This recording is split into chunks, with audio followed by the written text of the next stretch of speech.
আজকের বিষয় ঈশ্বরচন্দ্রের ঈশ্বর ভাবনা। ঈশ্বরচন্দ্র ছিলেন একজন প্রগতিশীল সমাজ সংস্কারক, শিক্ষাবিদ ও বাঙালি রেনেসাঁর অগ্রদূত। তার ঈশ্বর ভাবনা ছিল সময়ের প্রেক্ষিতে ব্যতিক্রমী ও প্রগতিশীল।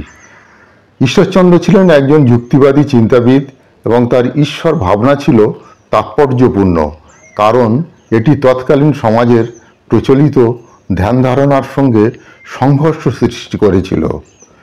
ঈশ্বরচন্দ্রর চিন্তায় প্রধানভাবে দেখা যায় মানবিকতার প্রতি তার গভীর আনুগত্য।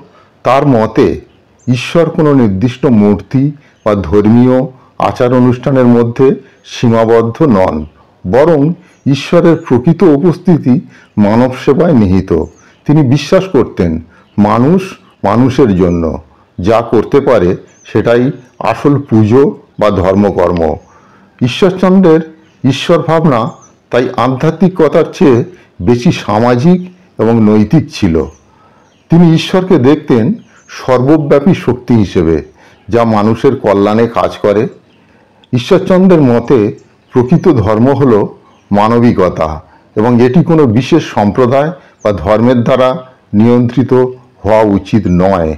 এই মানবিকতাবাদী দৃষ্টিভঙ্গি তাকে কুসংস্কার, ধর্মীয় গোঁড়ামির বিরুদ্ধে দৃঢ় অবস্থান নিতে উদ্বুদ্ধ করেছিল।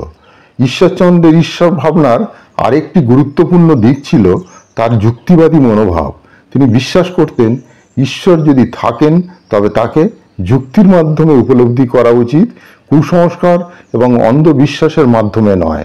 তার মতে সত্যিকারের ধর্মের ভিত্তি হওয়া উচিত নৈতিকতা এবং মানবিক মূল্যবোধ, যা মানুষের মধ্যে প্রেম, সহমর্মিতা এবং সহনশীলতা তৈরি করে। এই নূতন দৃষ্টি থেকে বলা যায় ঈশ্বরচন্দ্রের ঈশ্বর ভাবনা কেবলমাত্র ধর্মীয় চেতনার মধ্যে সীমাবদ্ধ ছিল না, বরং এটি ছিল একটি বৃহত্তর মানবিক আন্দোলনের অংশ, যেখানে ঈশ্বরের ধারণা মানব সেবা এবং নৈতিক দায়িত্বের সঙ্গে গভীরভাবে জড়িত ছিল। ঈশ্বরচন্দ্রের এই চিন্তা দিয়ে তৎকালীন সমাজকে নূতনভাবে ভাবতে শিখিয়েছিলেন এবং প্রগতিশীল সমাজ গঠনে অগ্রণী ভূমিকা পালন করেছিলেন।